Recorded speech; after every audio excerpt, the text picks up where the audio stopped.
on entend taper à la porte le matin hyper fort. Et là, on entend comme un bruit de visseuse. Et là, les mecs défoncent la porte. Vraiment la guardia, quoi, les mossos et tout.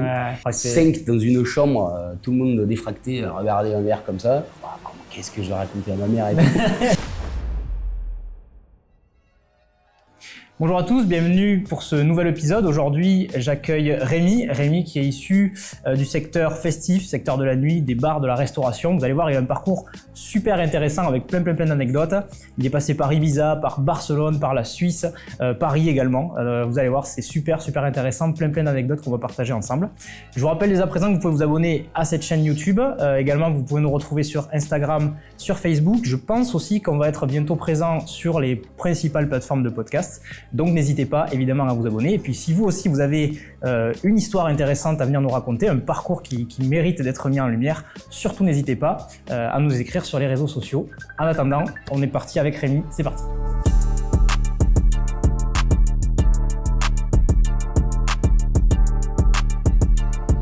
Ben c'est parti. Salut Rémi. Salut. Ça va ? Ça va. Pas trop l'habitude encore toi des interviews ? Vraiment pas trop l'habitude de faire ça, mais bon, on va essayer. Bah tu vas voir, ça va bien se passer. Tu vois, on a installé tout le matériel. Normalement, tout est opérationnel. Pour moi aussi, c'est la première fois que je vais faire ce type d'interview. Et voilà, déjà, je te remercie évidemment d'être présent et très cool que tu ouvres le bal. Déjà, Rémi, peut-être très rapidement, on va revenir sur ton parcours. Ça va être un peu ça l'idée, c'est que on va discuter comme ça pendant une petite heure, je sais pas trop en fait combien de temps ça va durer. Et le but c'est de discuter un petit peu entre nous, de comprendre ton parcours pour voir qu'est-ce qui fait qu'aujourd'hui tu en es là où tu en es. Et puis j'aimerais bien aborder aussi une thématique avec toi qui est le fait d'entreprendre quand on est jeune, que je trouve relativement intéressant. Donc voilà, déjà peut-être pour commencer, toi t'es natif d'ici de Figeac du coup ? Je suis né à Figeac, ouais, à la clinique Font-Redonde. Ok, donc pur Figeacois. Pur Figeacois. Ton parcours du coup, t'as un parcours classique j'imagine en termes de scolaire ? J'ai fait collège normal, lycée, je suis pas allé en général, J'ai fait bac pro. D'accord. Système électronique et numérique. Ok. Pas trop dans l'idée des bars. Ouais. Pas premier de la classe, mais pas dernier. Plutôt le premier pour faire rigoler les autres, mais pas forcément. Pas le premier en cours pour. Non, en cours ça allait très bien, mais alors les devoirs maison, tout ça, c'était pas mon truc, quoi. Ok. Voilà. Scolaire ça allait, mais. Donc au début en fait t'étais pas du tout destiné à partir dans un milieu, le milieu de la nuit, ce genre de choses, ou le côté festif? Pas du tout. J'ai eu, par hasard, je me suis retrouvé à 14 ans à bosser, 14-15 ans à côtoyer un bar qui me plaisait beaucoup. Qui s'appelait Le Palais, à Figeac. Il y en a qui connaissent évidemment chez Dédé. Qui était une institution un peu figeacoise, un peu le bar à poche, un peu sur les bords, mais... Et il y a des jours où il fallait clairement remplacer, il fallait clairement aider ce fameux Dédé. Ouais. Et de fil en aiguille, c'est devenu une routine et c'était mon... En fait, tu es allé à côté du lycée pour aider ou parce que tu aimais bien déjà t'avais un entrée ou... C'est assez improbable. Je jouais au volleyball avec mon père. Ok. Et les entraînements étaient le soir, donc entre 20h et 23h. Okay. Mon père n'était pas toujours aux entraînements de volley. Un jour, c'est annulé. Je rentre à pied. Sur la route, je croise ce bar. J'entends les Magnolias de loin. Ouais. Putain, ça a l'air chaud. T'es un fan de Clo-Clo en plus, toi, je crois. Ouais, pas forcément, mais bon, j'aime bien. Ok. Et j'arrive, je rentre dans ce bistrot et je vois des mecs qui jouent au baby. Ça rigole au bar, ça chante, ça danse. C'est chouette et tout. Ouais. Les mecs, ils ont dû dire qu'est-ce qu'il fout là, celui-là. Ouais. Et puis finalement, je me suis mis à sympathiser avec des mecs et puis de fil en aiguille, j'y repartais tout le temps. J'allais la journée, j'ai rencontré le patron en journée. Puis après, j'y allais de plus en plus le soir et dès que je pouvais, dès qu'il y avait une occasion pour sortir, on y allait. C'est pas forcément dans une démarche de faire la fin. Il y avait l'ambiance qui te plaisait bien, mais c'était surtout ce côté où tu avais déjà un entrée pro ou pas forcément? Non, c'était pas une démarche de travail forcément, mais c'était une démarche de... Après, j'ai un cousin qui a un bar en Vendée, donc du coup, j'ai toujours quand même aimé ça. Ouais. Quand j'étais petit, il me faisait tirer les bières et compagnie, donc ça m'a toujours attiré. Mais c'était surtout dans l'idée de... Il y avait ce mec qui dormait sur le canapé, des fois, les mecs se servaient dans une pochette pour rendre la monnaie, enfin ils se servaient la bière, ils prenaient les sous dans... Ils payaient eux-mêmes. Ouais, dans une panière à pain en gros. On parle d'une autre époque là du coup. Ah ouais, là c'était... Et puis de fil en aiguille, je finis presque à être utile dans le bar quoi. Ouais. Donc du coup, j'y vais quasiment... pas tous les soirs, parce que mes parents ils n'étaient pas d'accord évidemment, mais, et puis voilà. Ok, et ça c'est tes premières accroches. Est-ce que tu as eu d'autres accroches? Tu me disais en off que tu avais commencé aussi à être DJ relativement tôt. Ah oui. Et du coup, ça c'est pareil, donc dans ce même bar ou dans un autre bar? Ouais, donc depuis que j'ai à peu près 12 ans, mon père travaillait dans un magasin de musique en fait. D'accord. Donc du coup, ça m'a toujours un peu passionné. J'ai toujours aimé mettre la musique dans les soirées, dans les trucs. J'ai toujours adoré la musique déjà. Et du coup, il s'est trouvé que j'avais une disco mobile en gros. Je faisais des mariages, et en fait, le bar, on va dire pas concurrent du Palais, mais un autre bar à Figeac, il y avait des DJ le week-end. D'accord. Me prend un soir, un jeudi, et puis en fait j'y ai bossé tous les jeudis. Tous les jeudis jusqu'à mes 18 ans quasiment. Ouais. Mais ouais, il y a un moment donné où ça a été trop compliqué pour mes parents de me voir sortir dans les bars le soir, comprendre que je faisais le mur et tout. Du coup, je suis carrément allé vivre chez mon meilleur pote. Et en parallèle de mes études. Par contre, j'avais un deal, c'était que j'ai le bac. Du coup. Et ouais, donc pendant plus d'un an, avec mon pote, nous faisait réviser les cours et tout. Moi, j'essayais même d'avoir de meilleures notes du coup. Parce que par rapport à mes parents, non, par rapport à mes parents, pour leur dire, ouais, je fais pas de la merde non plus. Ah oui, d'accord, ouais. Voilà, sauf que bon, on est resté pas loin de, un an et demi à faire ça. Je passe mon bac, je fais mon bac avec mention. Donc chouette, donc là, tout qui s'ouvre. Et puis là, je me fais un été de feria, quoi. Je fais la fête, là, je suis libre, quoi. J'ai plus rien à rendre à personne. Et de là, je me dis, ouais, bon, c'est pas trop une vie quand même, on prend des cuites tous les jours. T'as 18 ans, j'ai d'avoir mon bac, j'ai pas continué pour faire un BEP, j'ai pas fait de vœux. J'ai dit, moi, ce qui me plaît, c'est le service. Et en fait, l'idée, c'était que je voulais racheter ce bar où j'étais DJ. D'accord. Qui est donc... qui s'appelait l'Atelier. L'Atelier dans lequel on est aujourd'hui. Qui s'appelle aujourd'hui Les Canals et qui est donc à moi. Et ouais, je voulais racheter ce bar, mais bon, il fallait de l'apport, il fallait des sous. Je voulais m'associer avec mon meilleur pote, des associations, tout le monde nous le déconseille un peu. Et bon, mine de rien, les adultes ils disent pas que des conneries. Donc, bien sûr.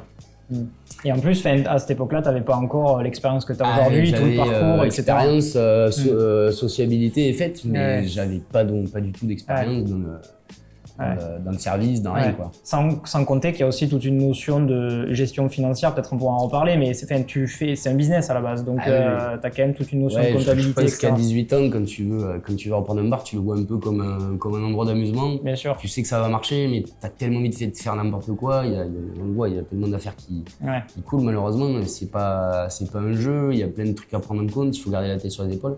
Et je pense que il faut attendre d'avoir fait un minimum de parcours, d'expérience pour faire ça se fait pas comme ça.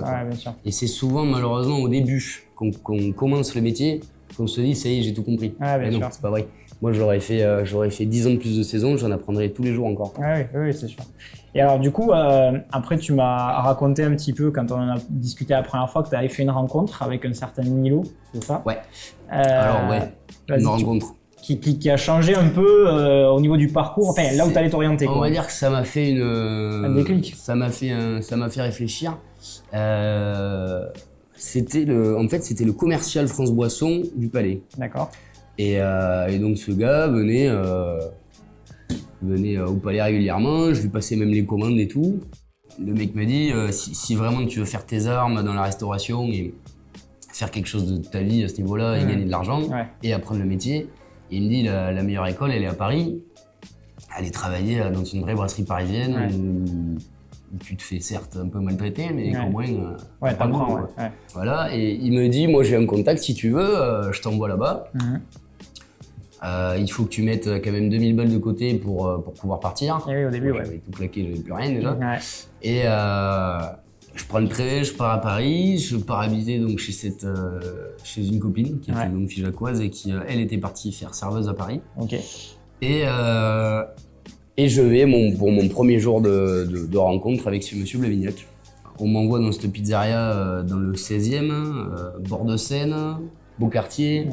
Je me dis ça va être chouette. 16e en plus c'est un quartier relativement huppé. C'est un peu le plus huppé, Donc j'étais assez content, même si ça change rien au boulot, mais dans ma tête c'était chouette. J'attaque le soir même, Je me débrouille pas trop mal, hein. Il fallait laver les plats et poser des pizzas. Ouais. J'étais runner, mais runner où tu poses juste les plats, quoi. Donc c'est vraiment le premier emploi, le bas du panier, quoi. Quand tu commences à amener des pizzas et tout, encore, t'as pris un grade, quoi. Là, on est vraiment en bas du bas. Ok.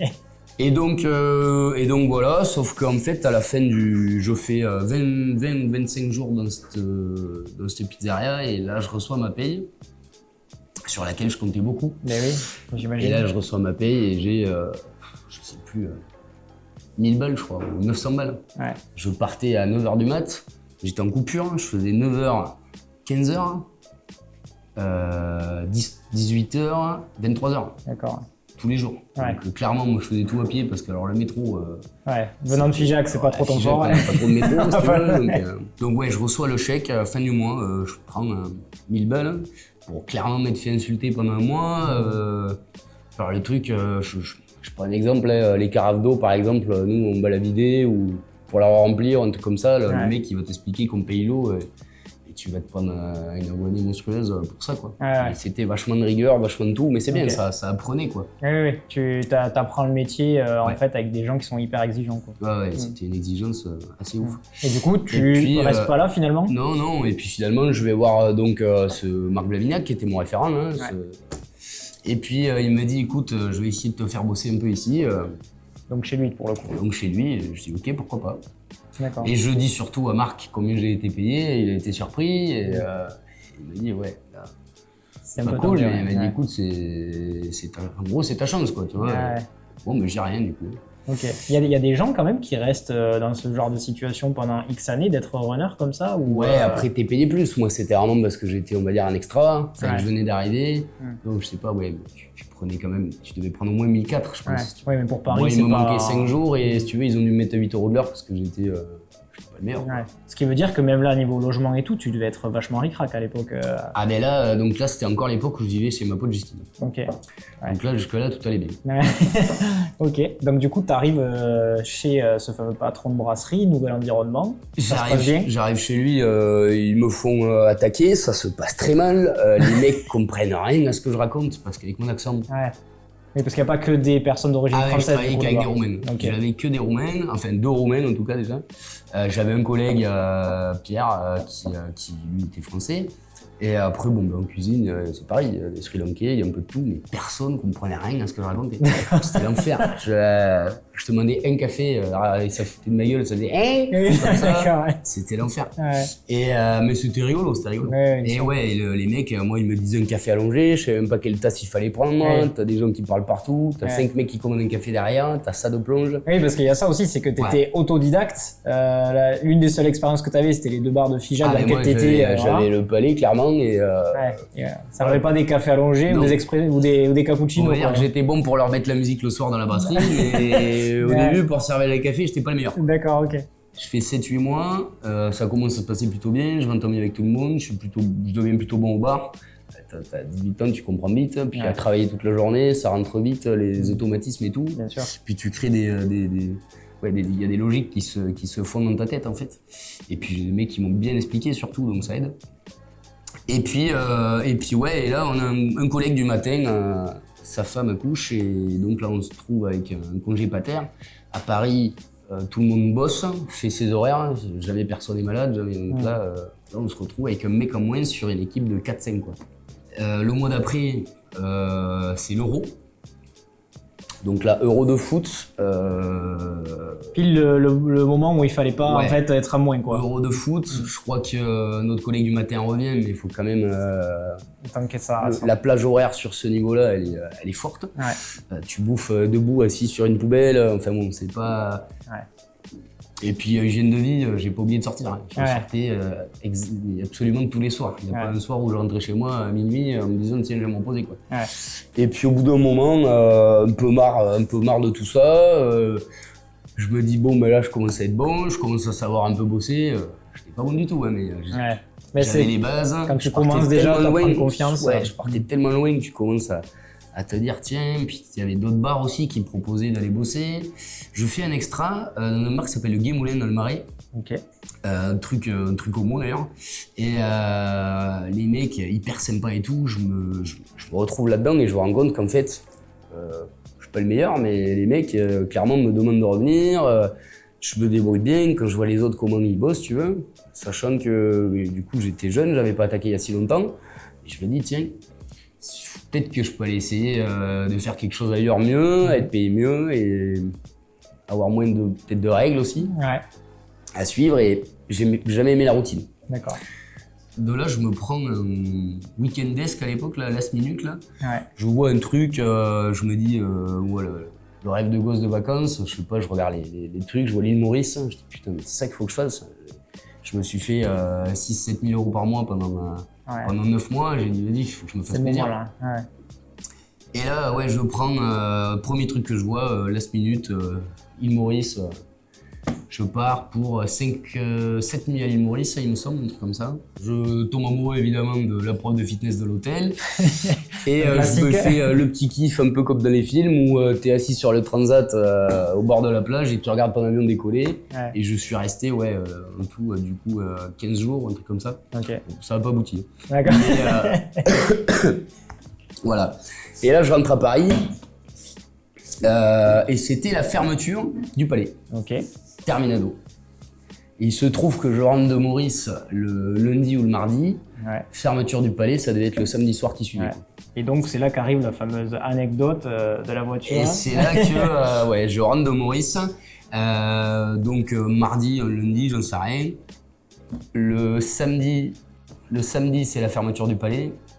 Et pour moi, c'est Tomorrowland, quoi, la fermeture du Palais. C'est une institution qui s'arrête en plus. Et donc, du coup, clairement, j'appelle mon père et je lui dis écoute, je te paye 2 jours de boulot s'il faut, qui travaillait dans un magasin de musique à l'époque. D'accord. Je lui dis je te paye 2 jours de boulot, je sais pas, fais un truc, mais je lui dis si tu peux venir me chercher jeudi à Paris, je fais tout ce que tu veux.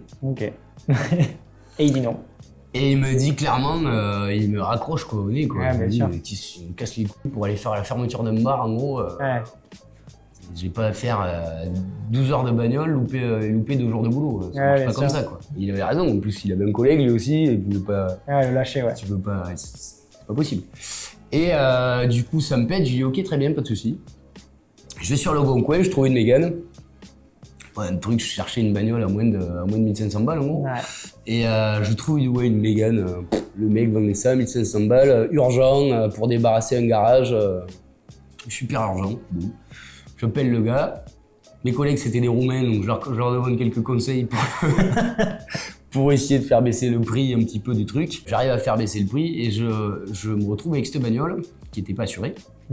Mais en fait, tout ça, tu l'as fait le soir même, en fait. Entre le mardi et le jeudi, je trouve l'annonce sur le Bon Coin. Le soir même, je vais voir la bagnole. Le mec, je le paye en cash. Et je repars avec la bagnole. Donc le lundi soir, ça me pète d'acheter une bagnole. Le mardi soir, j'ai acheté une voiture. On fait les papiers en ligne. Déjà à l'époque, il y avait les formulaires en ligne là, pour changement de trucs et tout. On envoie la carte grise. Tac, j'assure en ligne, parce que du coup, je pouvais pas le dire à mon père. Moi, j'avais pas d'assurance, personne m'aurait assuré comme ça en 30 secondes. Bien sûr. J'avais les codes d'assurance de mon père dans les photos du téléphone. Donc du coup, j'arrive à accéder à son compte, j'assure la bagnole à son nom dans la nuit. Et je me retrouve donc le mercredi avec cette bagnole que j'avais plus qu'à charger de tout ce que j'avais dans mon appart. Et tu pars plein fer, direction Figeac. Pour partir vers Figeac. Sauf que ça se passe pas comme ça. Puisque je charge ma bagnole, je la gare dans la rue. Garage, donc, comment on dit, place gratuite jusqu'à 10h. À partir de 10h, fourrière. J'arrive à 10h04. Terminé. Welcome home. Finalement, je récupère cette bagnole, ça me coûte une fortune. Je réussis à rentrer à Figeac. Je fais la surprise, j'avais rien dit à personne. Bien sûr. Et j'arrive, on fait la fermeture du Palais. Et mes parents, ils se sont dit, mais l'autre, qu'est-ce qu'il branle? Ça y est, il a câblé quoi. Ok, donc tu fais soirée au Palais et là, tu envisages quoi? Parce que donc, si on résume ton parcours, en fait, t'es parti sur Paris, t'as fait une première expérience en fait comme runner. Tu pars ensuite dans cette brasserie dans laquelle t'apprends vraiment le métier, même si c'est les bases du métier, mais vraiment la rigueur, j'allais dire là-dedans.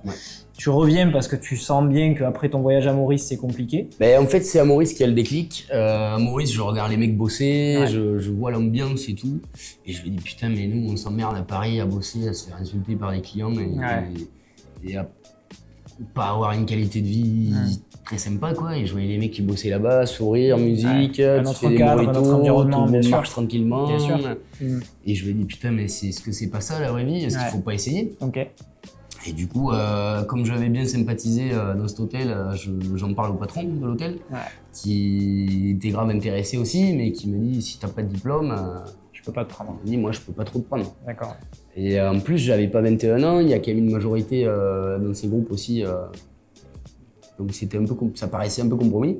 Et du coup, là, c'est là que ça me pète et je me dis, putain, est-ce que je ferais pas une formation de barman? Donc je commence à aller voir et tout. Et il y a une formation de barman à Barcelone qui se fait en 1 mois.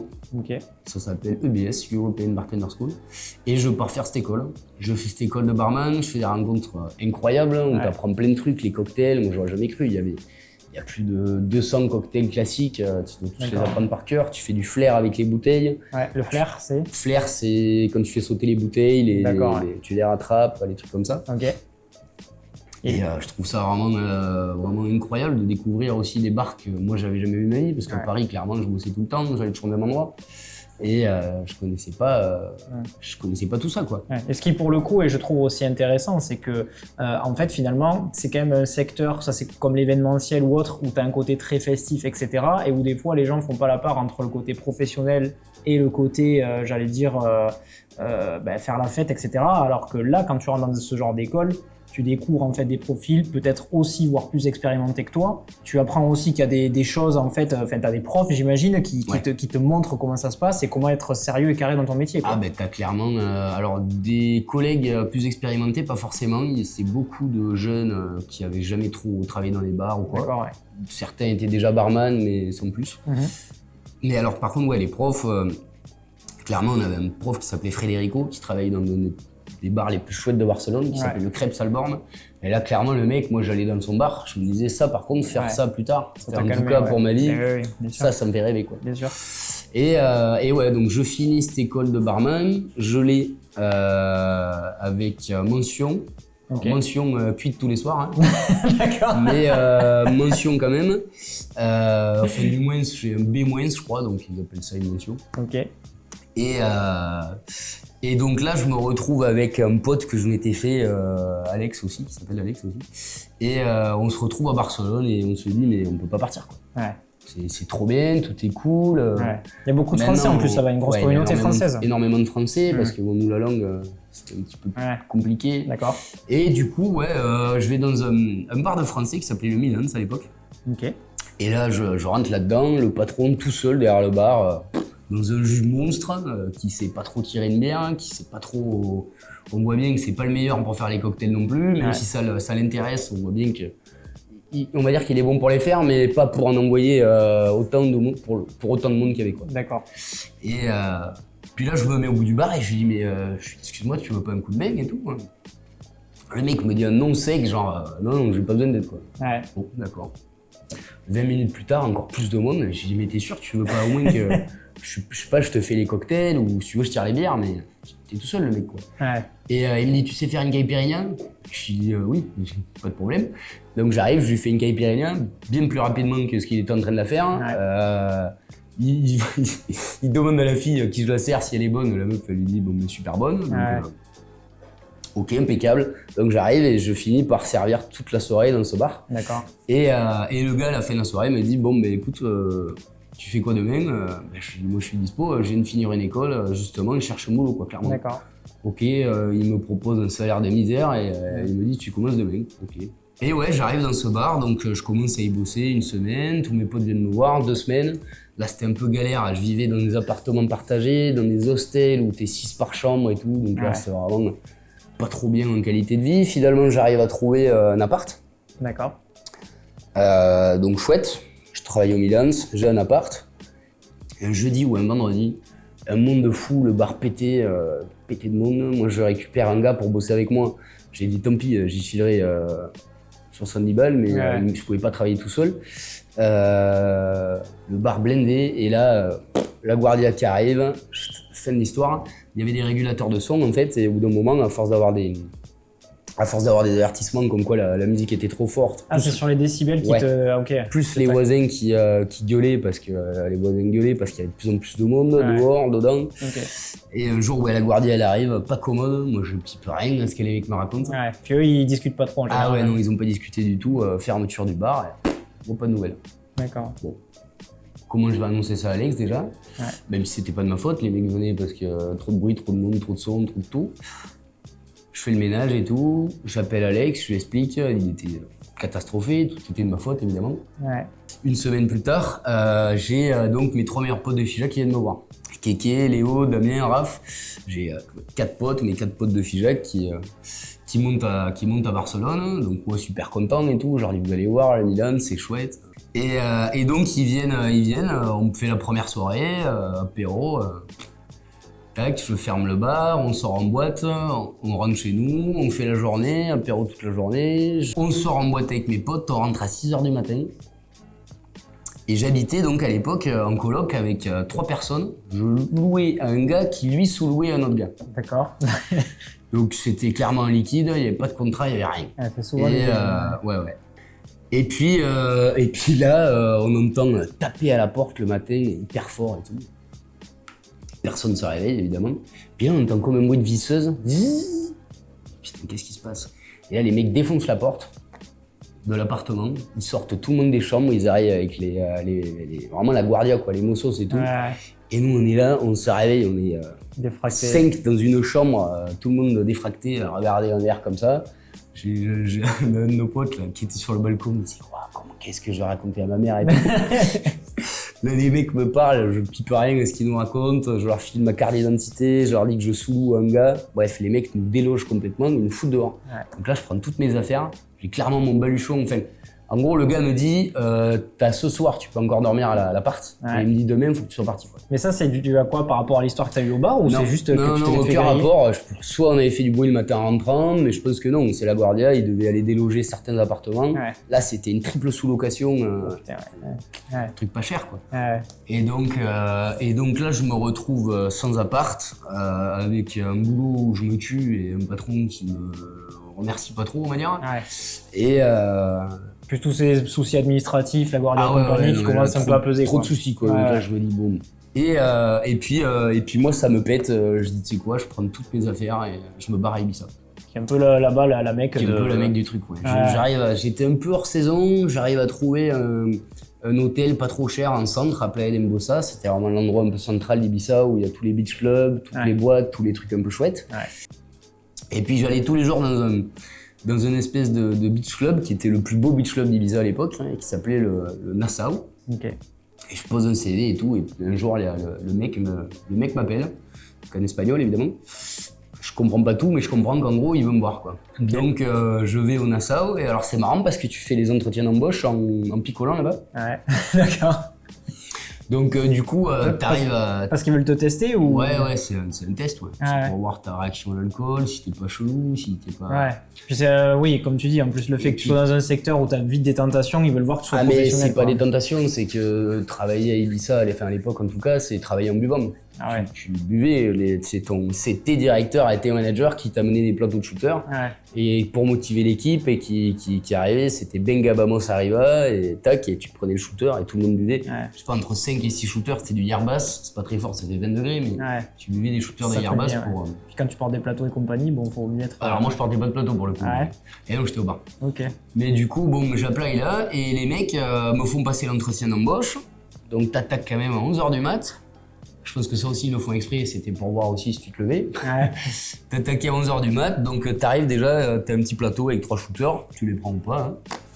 Et puis on fait l'entretien d'embauche, le mec te balance des cocktails, il faut les connaître du coup. Hein.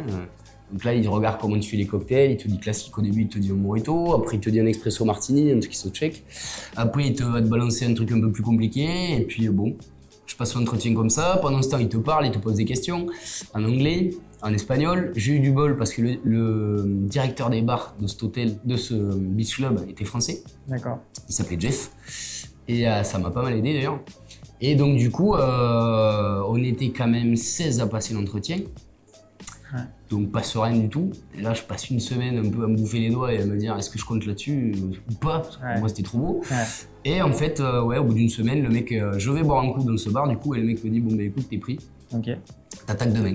Parce que là-bas, en fait, j'ai l'impression que, étant donné que c'est un peu l'endroit où il y a plein de bars où c'est festif, il doit y avoir quand même une sacrée concurrence parce que tout le monde a envie d'aller y bosser, quoi, finalement. Alors oui et non, tout le monde a envie d'aller bosser à Ibiza pour la qualité, pour l'ambiance au travail, on va dire. Parce que tu travailles quand même, tes patrons, c'est tes potes, tu les checks, tu bois des shooters avec eux, tu peux te faire payer des verres par les clients. Tu peux parler, t'es là pour parler avec les gens, t'es pas en sous-effectif de genre de truc où t'es vraiment dans le jus comme tu peux être à Paris ou... Oui, c'est plus organisé là. C'est plus organisé, tu travailles avec des jeunes, mais t'es mal payé.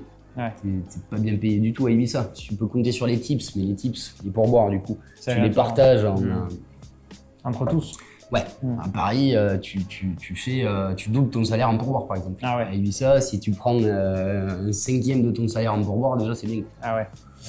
Même si t'as un client qui te laisse 100 balles, quand tu le partages en 40, ça va rester 4. Ce qui est drôle parce que culturellement parlant, à Paris, après c'est peut-être les touristes, mais culturellement parlant, en France, on n'a pas. Je sais qu'il y a. Je crois que c'est aux États-Unis, il me semble, où beaucoup de leur salaire est basé sur les tips, alors qu'en France, pas tant que ça. Alors déjà dans le 15e à Paris, t'avais vachement de tourisme, donc vachement de tips. Et t'es chef de rang à Paris, donc t'as ton rang. Moi j'avais le bar. Le bar, j'avais du bol parce qu'il marchait. Mon patron drainait beaucoup de monde, il avait plein de potes. Clientèle à Champagne en plus. Donc les mecs, la bouteille c'était 60 balles, ils hésitaient pas à te laisser 20 balles, des fois 40 même. Ils donnaient 100 €, ils reprenaient même pas la monnaie. Donc du coup, tu t'arrondissais énormément les fins de mois. Ce qui est à Ibiza, j'avais pas en tout cas de mon boulot. Et donc clairement, je me fais 3 mois de saison, 3 mois de feu, incroyable. T'avais David Guetta qui mixait à l'Ushuaïa, c'était à 50 mètres de là où je bossais. Donc t'avais 10 000 personnes qui arrivaient à la fin du concert en gros, et qui venaient boire des coups chez nous. Et là, il fallait facturer un maximum. C'est quoi la typologie de gens que tu vas rencontrer Est-ce qu'en gros, c'est forcément des gens un peu fortunés ou ça va du tout. Pas du tout. T'as de tout. C'est vachement par saison. On va dire qu'en juillet, t'as les Italiens. En août, tu sais que t'as les Américains. Tout est plus cher d'ailleurs. Après fin de saison, on va dire vers le septembre, t'as les Français qu'on appelle un peu los codos qui veulent pas payer, qui râlent en plus et qui lâchent pas un pourboire, c'est sûr. Donc ils adaptent en fait leur prix en fonction de la saison et des nationalités. Non, ils adaptent pas forcément, pas chez nous en tout cas. Mais oui, tu sais que tu vas vendre plus de Dom Pérignon en août et en juillet, déjà parce qu'il y a plus de monde, mais surtout parce qu'il y a plus d'Américains qui ont les sous pour le faire. T'as les Russes aussi énormément. Et tu sais que juillet-août, en plus tous les jours, t'attends un peu de savoir qui c'est que tu vas croiser, quoi. Oui, toutes les stars qui vont venir. Emily Ratajkowski qui viennent demander de charger son téléphone. Au début, t'es là. Puis au bout d'un moment, en fait, t'as pas tous les jours, mais au bout d'un moment, en fait, tu te rends compte que c'est tellement fréquent que. Bien sûr. Mais globalement, en fait, là-bas, c'est tenu par d'autres nationalités ou c'est des locaux en fait qui ont tous ces clubs et ces bars. Ce qui est marrant, c'est que nous, le groupe qu'on avait, le Nassau, qui est un énorme groupe du coup à Ibiza, ça c'était tenu par un Allemand. Mais après, c'est les hôtels qui. T'as par exemple le High, c'est David Guetta, Cathy Guetta qui avait racheté ça. T'as l'Ushuaïa aussi, il me semble.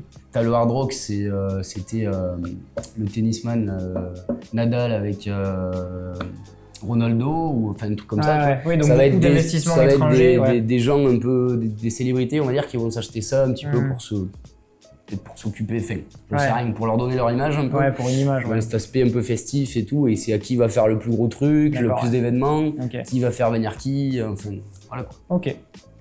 Du coup, Ibiza, première expérience, donc c'est le Nassau, c'est ça? Je fais mes 4-5 mois de saison non-stop. Et puis j'arrive à un moment où je sature un peu parce que je travaille tous les jours, je commence à sortir de plus en plus. Et puis j'ai du mal à m'intégrer, je sens que je me fais pas de potes.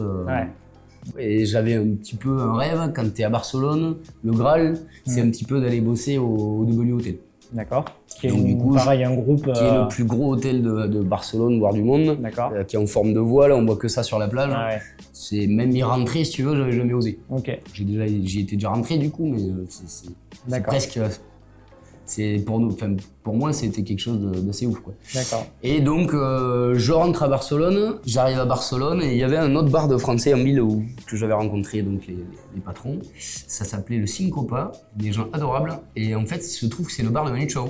D'accord. Donc ils se sont associés avec Manu Chao pour acheter ce bar. Okay. C'est un bar où il y a des guitares et des jeux et des tambours accrochés au plafond. L'ambiance qu'on imagine un peu avec Manu Chao. Du rock toute la journée, que du service au bar, que des tabourets au bar, une convivialité incroyable et tout. Okay. Et en fait, la patronne me prend, au début, sans trop savoir et tout. Je me régale dans ce bar, j'y bosse 2 mois. Et en fait, à côté, je l'avais prévenu, mais moi j'ai essayé de rentrer, j'ai envoyé mon CV au W. Okay. Au cas où, j'ai dit on sait jamais, avec une super lettre de motivation, j'avais fait ça bien. Et puis là, un jour, le W qui m'écrit, en gros, vous êtes pris pour le casting. D'accord. Voilà, comme si tu allais faire un tournage, en gros, pris pour le casting. Ah, c'est carrément... ouais, donc t'es convoqué à 8h un jour, là. J'y vais et tout. T'arrives, t'es reçu comme un roi, t'as des petits fours, t'as le petit jus d'orange, le truc et tout, les croissants. T'es reçu comme un client du W. D'accord, ouais. Et t'arrives là-dedans, et donc tu passes des entretiens, t'en passes quasiment 7 dans la journée. Ok. De tout. Les mecs te parlent de tout, tu rencontres tous les managers de l'hôtel, un par un. T'as un truc où tu dois monter sur scène pour te présenter devant les 4 directeurs de l'hôtel. En anglais? En anglais. Ok. Et donc... T'as dit quoi? Et donc, alors moi je suis tombé sur le design. Ok. Et donc j'ai réussi à piper une histoire en disant parce que t'as des thématiques en plus. T'as une thématique en plus sur laquelle tu dois te présenter par rapport à telle thématique. Ça peut être le design, ça pouvait être je sais rien moi, la mode, ça pouvait... Moi je tombe sur le design, donc il a pipé une histoire que ma mère elle aime le design et qu'elle a une pipistrello à la maison. Donc, ça fait un truc du style quoi. Et je pars de là, on était quand même plus de 200 à passer le truc. Ok. Et là, je me dis, bon, mais en vrai, ça s'est grave bien passé. J'ai passé toutes les étapes. Tu vois les mecs qui partent un par un. En fait, à chaque étape, chaque fois que tu fais un face-to-face avec un manager, t'en as qui sont éliminés en gros. Ouais, Koh-Lanta quoi. Ouais, c'est Koh-Lanta, les T'es pas vraiment éliminé, mais si tu veux, tu passes un peu à droite, à gauche, où est-ce qu'ils te mettent quoi. Ok. Alors putain, je passe la première étape, je passe la deuxième, je passe le 3e rendez-vous, 4e rendez-vous, si tu y arrivais. C'était un test pour voir comment tu coupais, d'ailleurs comment tu coupais les fruits et tout. Ouais. Il y avait un 5e test où tu devais faire des cocktails au bar pendant qu'on te parlait. Ensuite, tu devais nettoyer un bar, voir comment tu rangeais ton bar et compagnie. D'accord. Et ensuite, le dernier test te dit sur la scène où tu dois te présenter. D'accord. Et donc là, je finis le truc. Ils te disent rien, sauf qu'il restait 5 mecs. Okay. Ou 4 mecs, je crois. Et en fait, j'ai attendu, donc ils te mettent 2 semaines pour te répondre. Ok. Ensuite. Et donc là, c'était 2 semaines où tu regardes tous les jours ta boîte mail, tu t'arrêtes pas, tu te dis putain, moi je l'ai pas reçu. Et au bout de 2 semaines, je reçois le truc comme quoi je suis pris au W Barcelone et que j'ai rendez-vous à telle heure, à tel endroit, à tel truc. Et t'es refait quoi. Et voilà. J'attaque premier jour au W, donc il y a les barman et les barbacks. Évidemment, je suis barback. Ok, c'est quoi la différence? Le barman, ça va être vraiment le mec qui fait les cocktails, qui prend les tickets, qui fait tout. Et le mec ne touche à rien, il ne fait rien, pas de ménage, coupe pas un citron. C'est toi qui lui remplis les frigos, tu lui remplis les bacs à citron, les bacs à menthe, les bacs à... Enfin bon. Il fait que l'assemblage lui en fait, c'est ça. Okay. Et alors ce qui est énorme, c'est que il y a barback et barback. T'as le barback qui remplit les frigos et qui remplit les bacs avec les citrons et tout. Et t'as celui qui coupe les citrons, du coup, qui va chercher les bouteilles à la cave, à la réserve, qui va... Voilà. Donc moi j'étais vraiment là, à ce niveau-là, qui coupe, parce qu'on avait des plateaux de fruits pour que les barman ils récupèrent directement les fruits sur les plateaux, c'était plus joli. Donc là t'apprends à couper des pastèques en forme de pélican, t'apprends à couper des oranges qui ont des ailes et avec des rubans au-dessus et tout. Ah, il y a une notion d'esthétique en plus. C'est rigolo quand même, mais bon. J'allais dire, t'as quand même fait 7 entretiens pour, entre gros guillemets, c'est pas péjoratif, mais couper des fruits quoi. C'est ça. Et donc du coup, j'attaque là. J'étais surtout celui qui a le moins d'expérience des 3 gars en fait. Et donc je bosse là pendant 3 mois, je me régale. Et puis à la fin, il me propose d'être bar manager. Le problème, c'est que j'ai eu une petite histoire avec une collègue. D'accord. qui était plus haut gradé que moi d'ailleurs. D'accord. Et donc ils disent à ce collègue qu'en gros c'est un groupe américain, t'as pas trop le droit d'avoir une histoire de couple et compagnie. Okay. Et donc si elle avait mis une photo sur Insta, une histoire comme ça, si elle n'enlevait pas la photo sur Insta, en gros il la gardait pas, quoi. Ok. Lundi, c'est pas la peine de revenir. Okay. Et donc elle n'a pas supprimé la photo, ils l'ont pas gardée. Ouais. Et je suis parti aussi. Un chevalier servant, quoi. Voilà comment ça s'est arrêté au début. D'accord.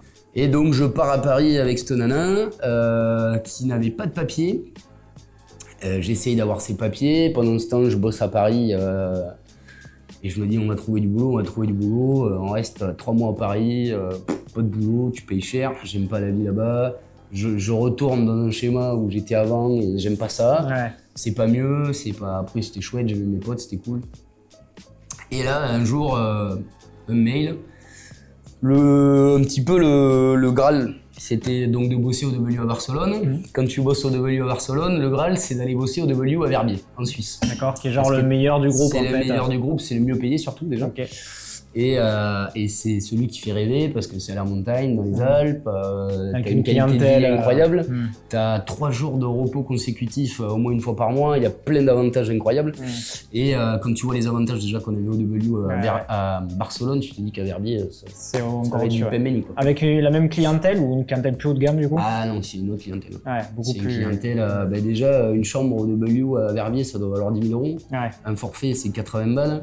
Un resto, c'est 200 balles. Donc, ouais, ça lâche du tips là. Donc là, si tu veux, mais c'est là que tu sais aussi que si tu y vas, c'est parce que tu as un boulot. Sinon, tu vas pas, quoi. Sinon, tu te loupes. Okay. Je fais l'entretien. 2 semaines après, du coup, j'apprends que je suis pris. Et puis là, je repasse 1 an à bosser en Suisse, où j'apprends encore plein de choses. Ouais. C'est un cadre de vie et un style de vie incroyable. Je travaille la journée en plus, donc tu fais des 9h à 16h, des fois le soir.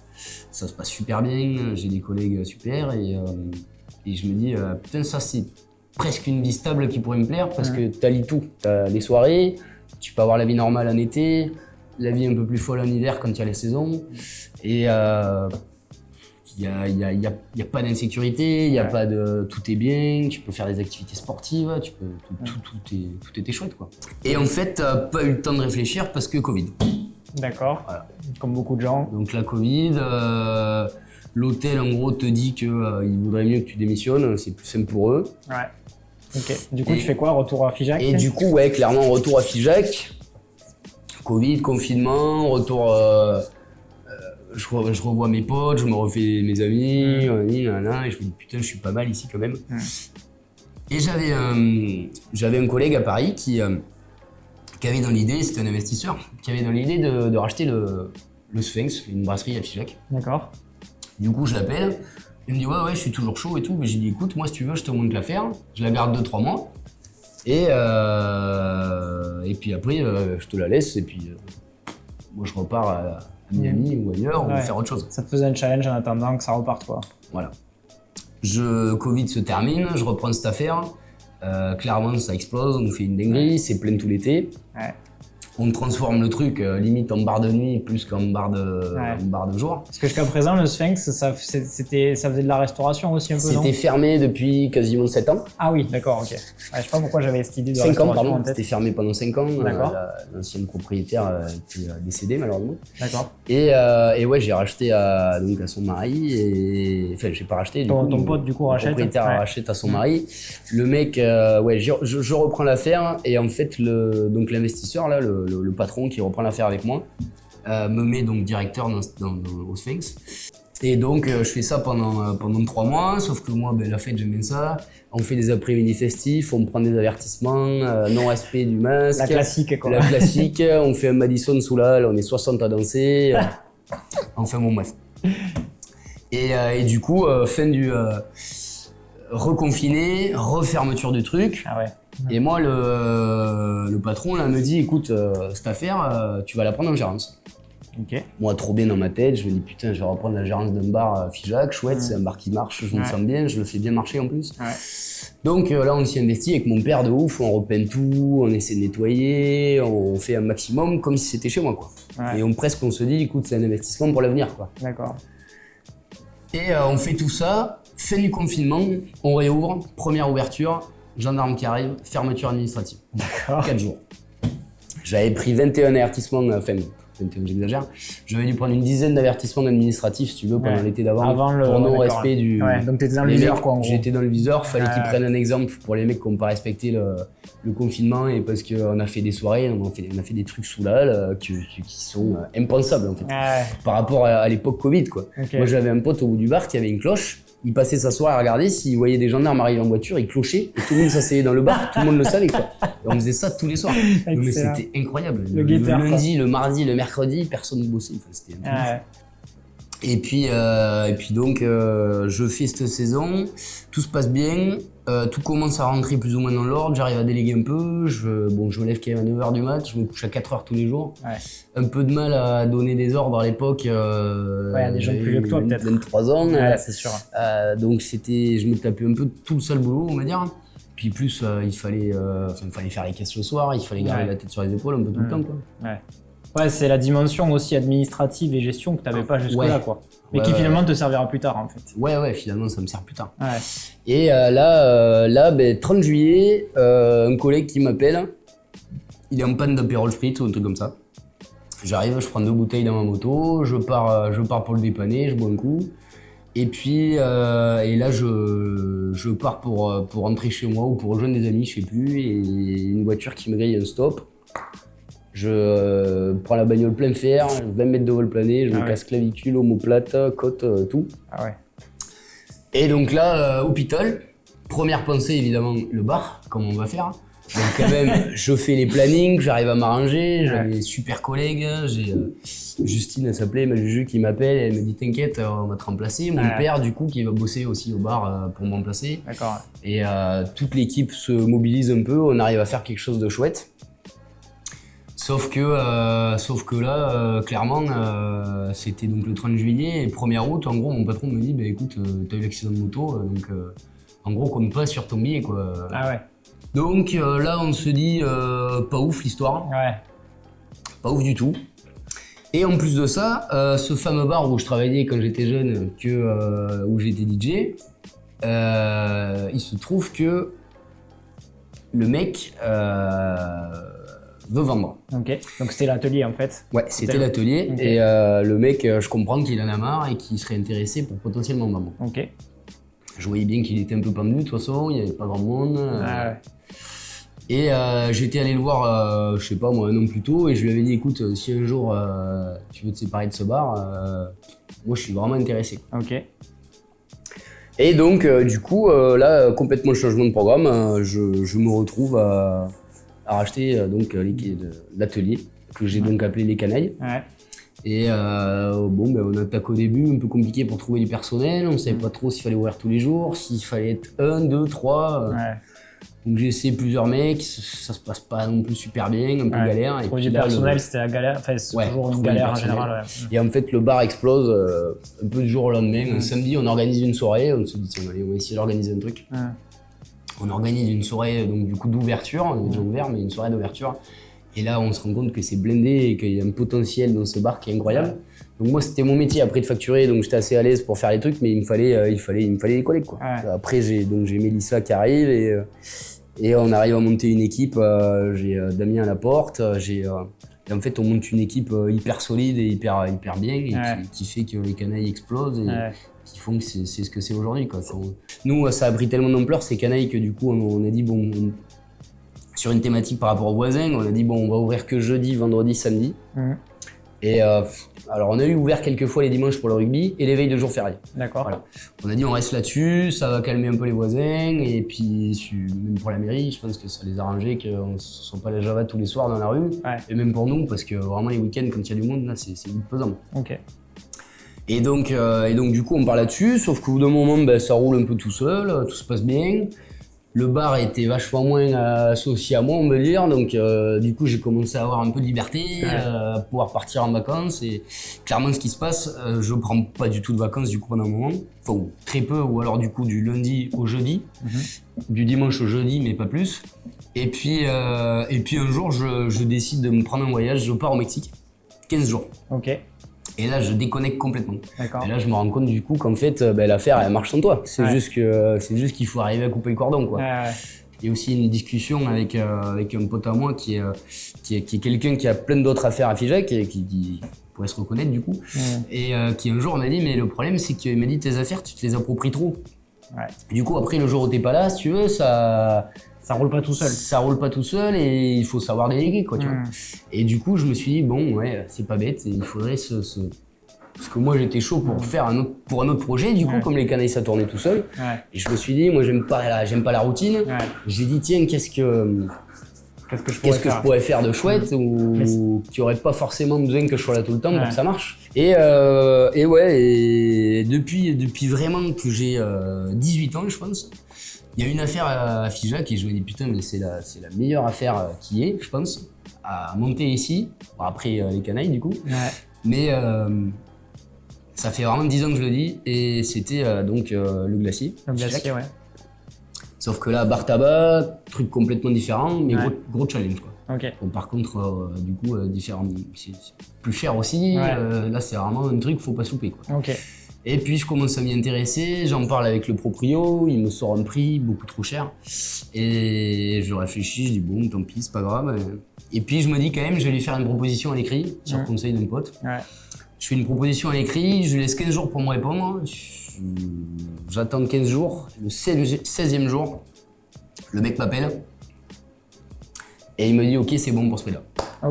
Ok, donc du coup là je monte dossier en banque, faut passer à tous les stages tabac, faut passer les stages des douanes. J'avais été interdit bancaire parce que alors entre-temps, mon époque entre Paris et Barcelone, je me suis fait Festival de Cannes, La Réunion, j'ai fait la Java partout.